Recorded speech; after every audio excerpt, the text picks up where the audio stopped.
नमस्कार मित्रांनो, सुस्वागतम. मुरंबा या मालिकेच्या आजच्या भागामध्ये आता रमा अक्षय मात्र तिकडे आरोही कुठे गेलेली आहे रेवाच्या सोबत म्हणून तिकडे ते शोधायला येतात. गाडीतून येत असताना मात्र आता अक्षयला एक पाटी समोर दिसते. अक्षय मात्र ती पाटी वाचतो तेव्हा त्याला धक्का बसतो, कारण आता तांबटकर जे काही बोलत आहे तर ते क्षण मात्र आता अक्षयला आठवतात. अक्षय लगेच आता गाडीच्या खाली उतरत असतो तेव्हा रमा विचारते की तुम्ही येथे का उतरतात?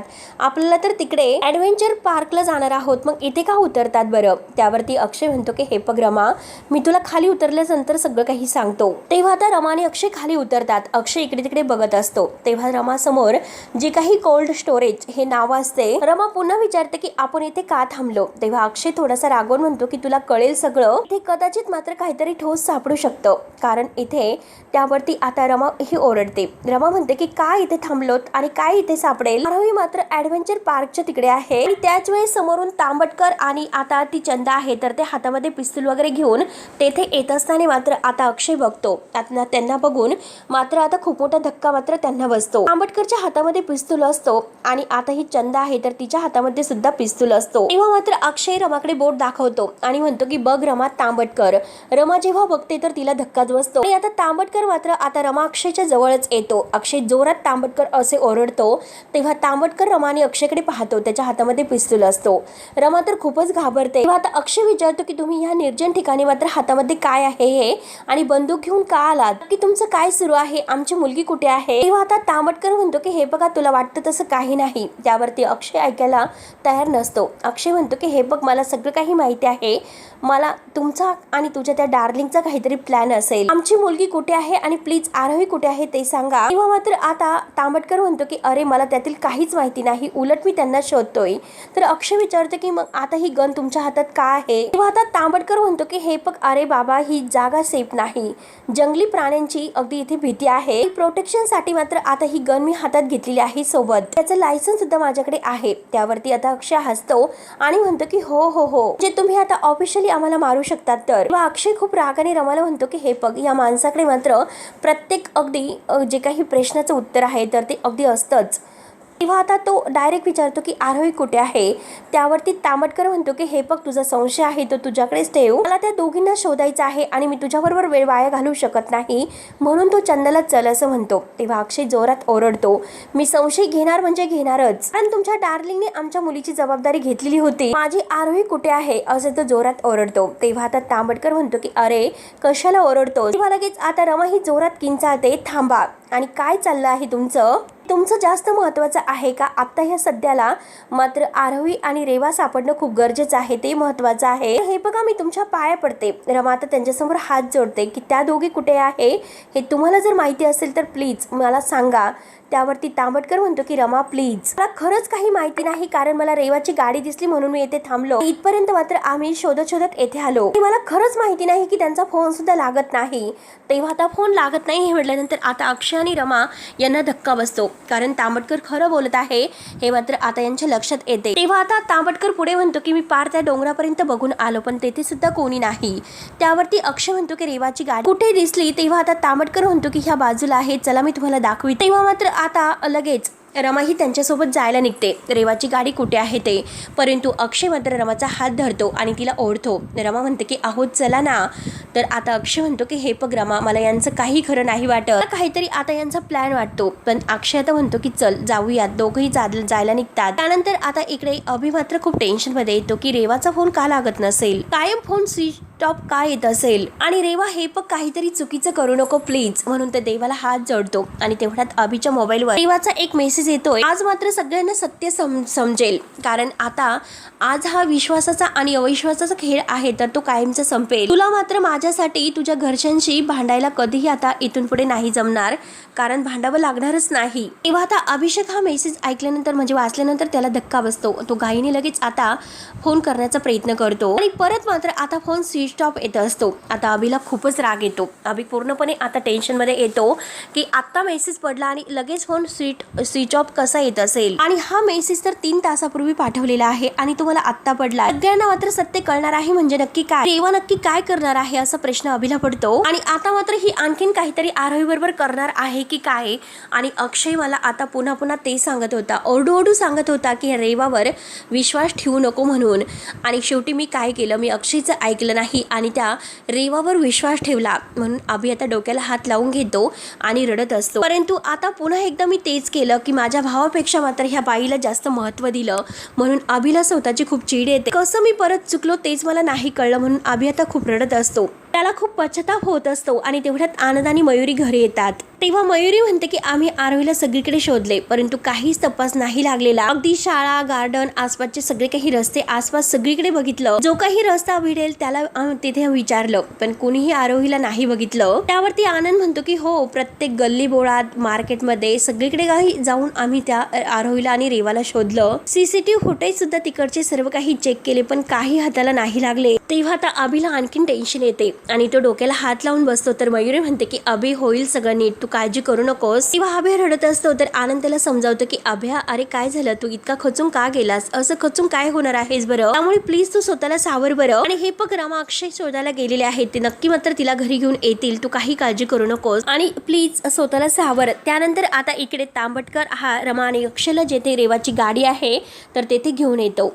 तेव्हा अक्षयला मात्र फार राग येतो। अक्षय लगेच आता तांबटकरची गचंडी धरतो आणि त्याला रागानेच विचारतो की तू आम्हाला मूर्ख समजलेला आहेस का, अरे ते काही करत आहात ते सगळं काही तुम्ही ठरवून करत आहात तर। तेव्हा तांबटकर खूपच चिडतो आणि म्हणतो की अक्षय, अरे संशयामुळे तुझं डोकं ठिकाण्यावर नाही आणि हे बघ, ही वाट आहे ना ती मला आत्ता दिसली, आत्ता। तेव्हा लगेच आता अक्षय रागाने तांबटकरची गचंडी धरतो आणि आम्हाला मूर्ख समजलेला आहेस का असं म्हणतो। ही पाय वाट आणि येथे ही गाडी, ते जे काही कोल्ड स्टोरेज आहे, हे सगळं काही तुमचं ठरवून केलेलं आहे। तर मी दोघं इकडे अडकल्यानंतर मात्र तुमची ती डार्लिंग आहे तर ती आमच्या आरोहीला इकडून घेऊन पळून जाणार आहे। तर हा सगळं काही तुमचा प्लॅन आहे, तो पण ठरवून केलेला। तेव्हा आता रमा अक्षयला ओढत असते। तांबटकर म्हणतो की अक्षय मला सोडून दे। तेव्हा लगेच अक्षय मात्र त्याच्या हातातील गन घेतो आणि आता तांबटकरवर ती गन धरून असतो। तेव्हा रमा जोरात ओरडते की तुम्ही काय करतात, गन खाली घ्या। तेव्हा आता तांबटकर सुद्धा म्हणतो की गन खाली घे अक्षय। आता अक्षय काही ऐकायला तयारच नसतो। अक्षय डायरेक्ट म्हणतो की आरोही कुठे आहे ते लवकरात लवकर सांगा। अक्षयचा राग त्याला काही आवरत नसतो। रमा आता त्याला ओढते, काय करतात तुम्ही, प्लीज गन खाली घ्या म्हणून आता ती जीवाचा आकांताव करून अक्षयचा हात धरत असते आणि त्याच्या हातातील गन ओढण्याचा प्रयत्न करत असते। आता चंदा सुद्धा खूप घाबरते आणि चंदा इतकी घाबरलेली असते। रेवा मात्र आता तेवढ्यात तेथून जंगलाच्या एका वाटेने मात्र आरोहीला उचलून घेऊन येत असते। अक्षय मात्र इकडे ओरडत असतो की आरोही कुठे आहे ते लवकरात लवकर सांग। तर आता चंदा म्हणते की अहो साहेब, असं का करतात, हात जोडते, तुम्ही अगोदर गन खाली घ्या नाहीतर खूप मोठा अनर्थ होईल। तेव्हा अक्षय ऐकायला तयारच नसतो। अक्षय म्हणतो की आरोही कुठे आहे लवकरात लवकर सांगा। तेव्हा आता तांबटकर म्हणतो की अक्षय तू शांत हो, अरे त्यांना शोधणं खूप गरजेचं आहे, ते महत्वाचं आहे। आणि तेवढ्यात रेवा आरोहीला घेऊन येते। हा जो काही प्रकार आहे तर तो पाहते। तेव्हा अक्षय ऐकायला तयारच नसतो। अक्षय म्हणतो की आरोही कुठे आहे लवकरात लवकर सांग आणि तेवढ्यात रमाचं लक्ष जातं। रमा लगेच जोरात आरू असं ओरडते। तेवढ्यात तांबटकर बघतो आणि रेवा असं म्हणतो। आता रेवा म्हणते की काय ऋषू, आणि जोरात ती अक्षर ओरडते। तेव्हा आता तांबटकर म्हणतो की डार्लिंग, रमा धावतच जाते आणि आरोहीला उचलून घेते। तेवढ्यात आता विशू हा रेवाला जवळ घेतो आणि तू ठीक आहेस ना असं विचारतो आणि तो रेवाला घट्ट अशी मिठी मारतो। तेव्हा अक्षय मात्र त्यांच्यावर बंदूक अजून सुद्धा अगदी रोखूनच असतो। तेव्हा आता रेवा म्हणते की विशू तुम्ही इथे काय करतात। तेव्हा आता विशू म्हणतो की अगं काय करतात म्हणजे, आणि तुम्ही कुठे गायब झाला होतात। तेव्हा आता रेवा म्हणते की हे बघ विशू, आम्ही जेव्हा निघालो होतो तेव्हा आमची कार बंद पडली होती, खूप उशीर झालेला होता आणि तेव्हा मी ठरवलं होतं की आरोहीला लवकरात लवकर मात्र घरी पोहोचवायचं आहे म्हणून आम्ही चालत जाऊयात असं ठरवलं। आणि नेटवर्क सुद्धा नव्हतं, आम्हाला रस्ता सुद्धा सापडत नव्हता आणि त्यानंतर मात्र आम्ही भटकलो। काय रे अक्षय, तुला कसं वाटू शकतं की मी आरोहीचं काहीतरी वाईट करेल म्हणून।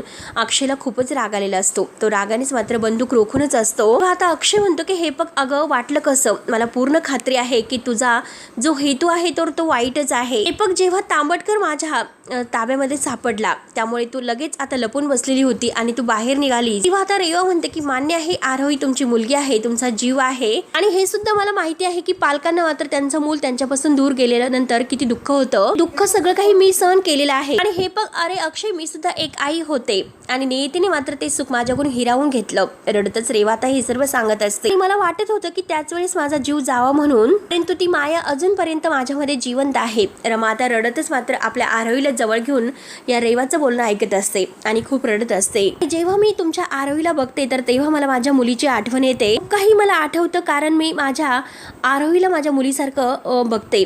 तिला मला म्हणजे त्या आरोहीत मला माझी मुलगी दिसते. तुला काय वाटलं की मी तुझ्या आरोहीचं बरं वाईट करेल म्हणून? तेव्हा आता अक्षय खूप जोरात ओरडतो की बास कर तुझी ही नाटक आणि यापुढे मात्र तू आरोहीचं नाव सुद्धा घ्यायचं नाही आणि तिच्या आजूबाजूला मात्र सुद्धा यायचं नाही. तुझी सावली सुद्धा माझ्या आरोहीवर पडायला नकोय. तिच्या आयुष्यातून मात्र तू कायमची निघून जा आणि यातील एक जरी गोष्ट जरी चुकलीस त्याच्या वेळेस मात्र आता हा जो काही गण आहे तर ती नक्की मी तुझ्यावर अगदी गोळी झाडेल. तेव्हा आता तांबडकर रागानेच म्हणतो की अक्षय, तू अत्यंत चुकीचं बोलतोय कारण तुझ्या डोळ्यावर संशयाची पट्टी लागलेली आहे आणि सत्य समोर आहे ते तुला दिसत नाही. अरे सत्य काय आहे हे बघ ना. त्यावरती अक्षय म्हणतो की मी जे सांगतो की पुन्हा वाटायला जायचं नाही म्हणून. आणि जोरात रागाने ती गन आहे तर ती तांबटकर फेकून देतो. तांबटकर आपली गन हातामध्ये घेतो आणि अक्षय मात्र आता आरोहीला घेतो आणि रागाने यांच्याकडे बघत तो तेथून निघून जात असतो. तेव्हा आता रेवा लगेच आता तांबटकरला म्हणते की विशू तिला जवळ घेतो आणि शांत हो असं म्हणून तिला मिठीत घेतो. आणि रमा अक्षय तिथून निघून जात असतात आपल्या आरोहीला घेऊन आणि सगळेजण त्यांच्याकडे पाहत असतात. त्यानंतर आता सगळेजण घरी निघून येतात. सगळं काही झाल्यानंतर आता लगेच सगळेजण शांत बसलेले असतात. मयुरी विचारते की नक्की काय झालं, सगळेजण काय इतके शांत बसलेले आहेत. आरोही आता घरी आली ना, त्यामुळे प्लीज सगळ्यांनी रिलॅक्स व्हा असं म्हणते. आता अक्षय म्हणतो की हे बघ दादा, अरे हे प्रकरण अजून संपलेले नाही, आता कुठे ते सुरू झालेलं आहे. तर त्यानंतर मयुरी म्हणते की निदान आरोही आता आपल्या घरात डोळ्यासमोर आहे सुरक्षित. तेव्हा अक्षय म्हणतो की ते आपलं नशीब म्हणायचं, रेवाचे काही आपल्यावर उपकार नाहीत. आणि तेवढ्यात तेथे रमा येते तर मयुरी म्हणते की रमा चहा घे. तेव्हा आता रमा एकदम शांत असते तर आनंद विचारतो की काय गे रमे, ठीक आहेस ना तू अशी शांत काय आहे, काही बोलत का नाही, काय झालं? तेव्हा आता रमा म्हणते की आत्ताच मी आरोहीशी बोलले तर तिने मला सांगितले की तिकडे काय घडलेलं आहे. तेव्हा अक्षय लगेच विचारतो की काय घडलेलं आहे. तेव्हा आता रमा सांगायला सुरुवात करते की आपल्याला जसे वाटत होते तसं काही घडलेलं नाही आणि आरोही मात्र तिकडे मजा करत होती. तिच्या सगळ्या इच्छा पूर्ण केल्या, तिची काळजी घेतली. तेव्हा लगेच अक्षय म्हणतो की ऑफकोर्स रेवा काळजी घेत होती. तर तेव्हा आता पुढे काय झालं तर आता रमा म्हणते की आरोही खोटं नाही बोलणार. तेव्हा आता अक्षय म्हणतो की म्हणजे तुझा रेवावर विश्वास आहे आणि आपली येथे घरात काय अवस्था झाली होती हे सगळं काही तू विसरलीस. तर रमा म्हणते की हे बघा, मी नाही विसरले, मी आता रेवावरती नाही तर आरोहीच्या बोलण्यावरती विश्वास ठेवत आहे. तेव्हा अक्षय म्हणतो की मी लाख वेळा हे सांगेल की रेवा खोटं बोलत आहे, खोटं वागत आहे. तर त्यावरती रमा विचारते की आरोहीचं काय. त्यावरती अक्षय म्हणतो की आरोही लहान आहे, तिला काही कळत नाही, तिला समजतच नाही की चूक काय आणि बरोबर काय आहे, काय समोर केलं जातं, काय बोललं जातं हे तिला सगळं काही दाखवले जाते. तेव्हा आता रमाला खूपच राग येतो. रमा लगेच रागाने उठते आणि म्हणते म्हणजे तुम्हाला असं म्हणायचं आहे की आरोही खोटं बोलते. तेव्हा अक्षय सुद्धा खूपच चिडतो. अक्षय म्हणतो की डोळ्यावर जी काही पट्टी बांधलेली आहे ना ती काढ अगोदर. रमा सुद्धा खूपच चिडते आणि रागानेच म्हणते की मी सुद्धा डोळ्यावर पट्टी लावलेली नाही कारण तुम्ही माझं ऐकूनच घ्यायला तयार नाही. तेव्हा आता अक्षय हा अभिला म्हणतो की हिला कसं समजायचं तेच मला नाही कळत. दोघेही खूप चिडलेले असतात तर मयुरी उठते आणि मयुरी म्हणते की रमा आणि अक्षय दोघेही शांत व्हा, प्लीज चिडू नका. त्यावरती आनंद म्हणतो की प्लीज ऐका, आपण यावरती नको बोलायला कारण कसं आहे की आपण सगळेजण पॅनिक मूड मध्ये आहोत, त्यामुळे शब्दाने शब्द वाढायला नकोय. अक्षय पुढे म्हणतो की हे बघ, प्रत्येक वेळेस मी तुला समजावण्याचा प्रयत्न करतो पण प्रत्येक वेळेला तू ती चूक करते की रेवावर विश्वास ठेवण्याची आणि तुला का कळत नाही की तेव्हा तू त्या रेवावर विश्वास ठेवला होता तर आपले प्राण हे कंठाशी आले होते, आपली काय अवस्था झाली होती हे सगळं काही तू विसरलीस का, तुला आठवत नाही का काही. तेव्हा हे बघ, तू विश्वास ठेवत आहे, आपण सगळे जेव्हा गाफील असू तेव्हा मात्र ती तिचा पुढचा अटॅक करेल हे लक्षात ठेव आणि देव न करू तर उद्या आरोही बरोबर काही अघटित घडलं, काही वाईट घडलं तर सर्वस्वी मात्र तू त्याला जबाबदार असेल. तेव्हा आता रमा ही जोरात ओरडते की बास झालं, तुम्ही काही पण बोलतात आता आणि हे बघा मला आता बोलायचंच नाही तुमच्याशी असे बोलून आता रागाने रमा तेथून आतमध्ये निघून जाते. तेव्हा आता अक्षयला सुद्धा खूप राग येतो. तेव्हा आता आनंद अक्षयला म्हणतो की अरे अक्षय, काय केलंस तू, एवढं बोलण्याची काय गरज होती बरं. तेव्हा आता अक्षय इट्स सॉरी असं म्हणतो आणि स्वतःला आवरतो, त्याचा राग आवरतो, शांत होतो. त्यानंतर आता इकडे रेवा मात्र चहा करत असते, ती कसला तरी विचार करत आहे आणि तेवढ्यात मात्र आता ही चंदा म्हणते की ताईसाहेब चहा उकळला आणि तिच्या हाताला धक्का देत म्हणते. तेव्हा आता रेवा भानावर येते आणि रेवा आता कपामध्ये चहा चहा ओतत असते तर चंदा विचारते की ताईसाहेब रात्रभर तुमच्या डोळ्याला डोळा नसेल लागला आणि हे बघा ताईसाहेब तुमचा असा चेहरा बघून मात्र माझ्या काळजाचं पाणी होतंय. तेव्हा आता रेवा काही बोलत नसते. रेवा आता चहा होते तर आता ही चंदा म्हणते की मी घेते आणि आता त्या चहा घेऊन मात्र बाहेर तांबटकरच्या जवळ येतात. तांबटकर बाहेर आता गार्डन मध्ये असतो आणि कसला तरी विचारत तो सुद्धा आहे. तेव्हा आता रेवा आणि चंदा तेथे येतात तर चंदा म्हणते की साहेब चहा. त्यावरती आता तांबटकर दोघींना बघतो आणि रेवा आता शांतच असते. तेव्हा तांबटकर म्हणतो की जे झालं ते कधीतरी होणारच होतं. इतकी मोठी घटना घडल्यानंतर आता अक्षय मात्र आरोहीला तुझ्यापासून लांबच ठेवणार आहे. तेव्हा आता रेवा खूप रडत असते. रेवाच्या डोळ्यात पाणी असतं. अजून मात्र आपण काय असं अपेक्षा करू शकतो. तेव्हा आता रेवा रडतच म्हणते की अरे विशू खरंच मी सांगते की हे सर्व मी मुद्दाम नाही केलं आणि ह्या ऍक्सिडेंट मध्ये माझी काहीच चूक नाही. मला फक्त आणि फक्त तिची काळजी होती बाकी काही नाही. तेव्हा आता तांबटकर म्हणतो की मला सगळं काही समजतं अंडरस्टँड. पण हे बघ रेवा अक्षयला समजावणं खरंच खूप अशक्य आहे कारण अक्षय कोणाचं ऐकायला तयारच नाही. त्यावरती रेवा रडतच म्हणते की विशू ती माझ्यापासून दूर गेली आहे. तिच्या रडण्याचा आवाज अजूनपर्यंत माझ्या कानामध्ये घुमतोय आणि त्यावेळेस मला असं वाटत होतं की तुझा हात सोडावा आणि पळत तिच्याकडे जावं, तिला घट्ट मिठी मारावी, तिला बोलावं की तुझी मावशी तुला सोडून कुठेही नाही जाणार. ते हे बघ विशू मी स्वतःला थांबवलं म्हणून रेवा खूप रडत असते. त्यावरती चंदा म्हणते की ताईसाहेब हे बघा त्यावेळेस तुम्ही जे काही केलं ते सगळं काही बरोबर होतं. भावनेच्या भरात जर काही आज गेला असता तर सगळं काही विखरलेलं असतं. त्यावरती तांबटकर म्हणतो की हो अगदी खरं आहे कारण रेवा तू आज पहिल्यांदा स्वतःला थांबवलंस. जर तेव्हा जुनी हट्टी रेवा असती तर दुनियाची पर्वा न करता तिने मात्र त्या मुलीला पळून नेलं असतं.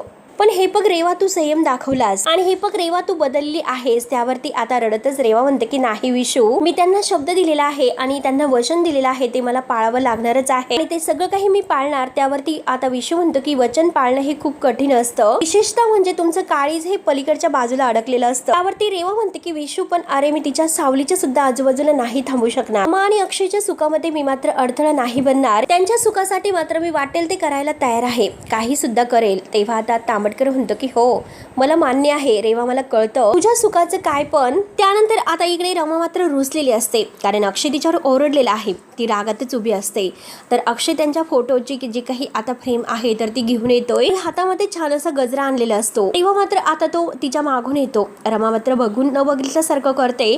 तर आता अक्षय म्हणतो की ही शांतता का आहे. बाहेरच्या शांततेपेक्षा वातावरण जास्त इथेच तापलेलं दिसतं. तर वातावरण शांत करण्यासाठी काय करू, बर्फाची लादी आणू की पांढरा झेंडा फडकावू म्हणजे कसं युद्ध सुरू होण्याच्या अगोदरच माघार. आणि हे पग शरण आलेल्या नवऱ्याला माफ करशील का म्हणून तो रमाचा हात धरतो. रमा जोरात आपला हात हिसकावतो आणि म्हणते की तुम्ही काही करा माझा राग नाही जाणार. तेव्हा आता अक्षय तिच्या खांद्यावर डोकं ठेवतो आणि म्हणतो की अरे बापरे तू असं काय करते आणि त्याने मुद्दाम दाढी टोचवलेली असते. तेव्हा आता रमा किंचाळते आणि म्हणते की तुमची दाढी टोचते. अक्षयला हसू येते आणि हसून तो म्हणतो की चला रिस्पॉन्स तरी केलं, बोलण्याची इच्छा तर आहे. तेव्हा आता रमा म्हणते की तुमचे हे जे काही फॉर्म्युला आहे ना ते नाही चालणार. तेव्हा आता अक्षय म्हणतो की अगं असं काय बोलतेस, हे असे आउटडेटेड फॉर्म्युलाच मात्र वर्क करतात आणि हे बघ मी तुझ्यासाठी काय आणलं. तेव्हा आता रमाच्या आवडती जी काही फुलं आहे तर ती फुलं बघून रमा खूपच खुश होते. मस्त त्या फुलाचा वास घेते, ती खूप खुश होते. त्यानंतर अक्षय म्हणतो की मी आणखीन काहीतरी आणलेलं आहे आणि ते बघून जर तुझा राग नाही गेला तर तू देशील ती शिक्षा भोगायला मी तयार आहे असं म्हणतो. आणि तेव्हा आता त्या दोघांच्या मात्र मस्त फ्रेम त्याने तयार करून असते.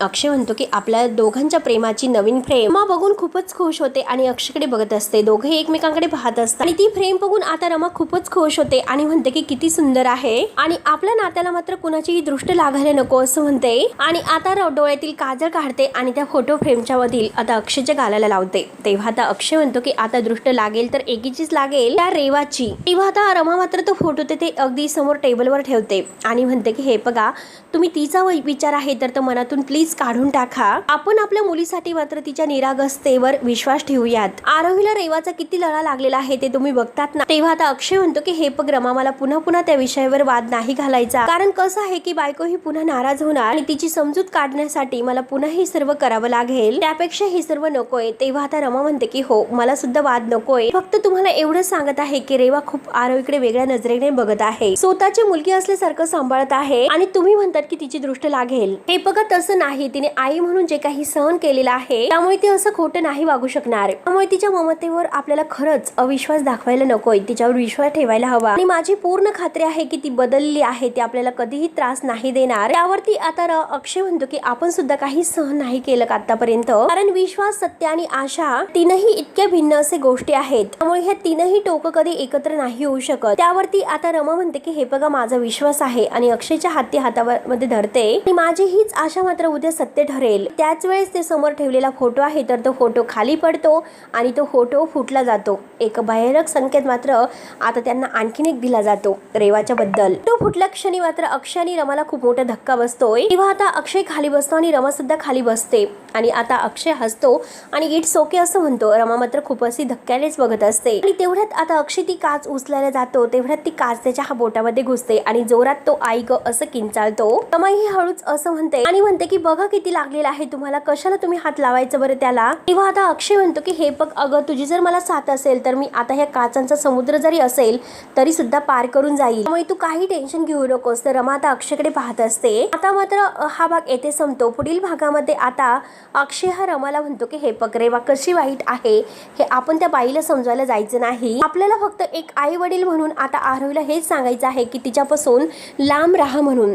त्यानंतर मात्र आता इकडे रेवा खूप रडत असते अभिला फोन करत आणि म्हणते की हे बघ, जेव्हा केव्हा मी आता चेहरा बंद करते तेव्हा मला फक्त आणि फक्त आरोहीचा चेहरा आठवतो। तेव्हा आता अभि म्हणतो की सकाळपासून तिला सुद्धा तुला भेटायचं आहे, ती तुझीच आठवण काढत आहे। तेव्हा आता रेवा म्हणते की मला एकदा डोळे भरून दुरून होईना तिला बघायचं आहे। आता मात्र अक्षय म्हणतो की हे बघ, तुमच्या दोघीमधील जर बॉन्ड इतका वाढला तर तिला रेवाचं नाव सुद्धा नाही आठवणार, ती रेवाला विसरून जाईल। त्यानंतर आता इकडे रेवा जो काही भात वगैरे आहे तर तो अगदी वचवचा खात असते आणि म्हणते की माझं ममत्व, माझी दया आणि माझं जे काही बदलणं आहे ते सगळं काही खोटं होतं। माझ्या सुडाची जी काही भूक आहे तर ती मात्र आता तुमच्या रक्तानेच भागणार आहे। म्हणून रेवा आता तिने अगदी तिचा खरा चेहरा बाहेर काढलेला असतो। तर मित्रांनो, आता पुढे नक्की काय होईल हे बघण्यासाठी आपल्या चॅनलला नक्की सबस्क्राईब करत राहा। धन्यवाद।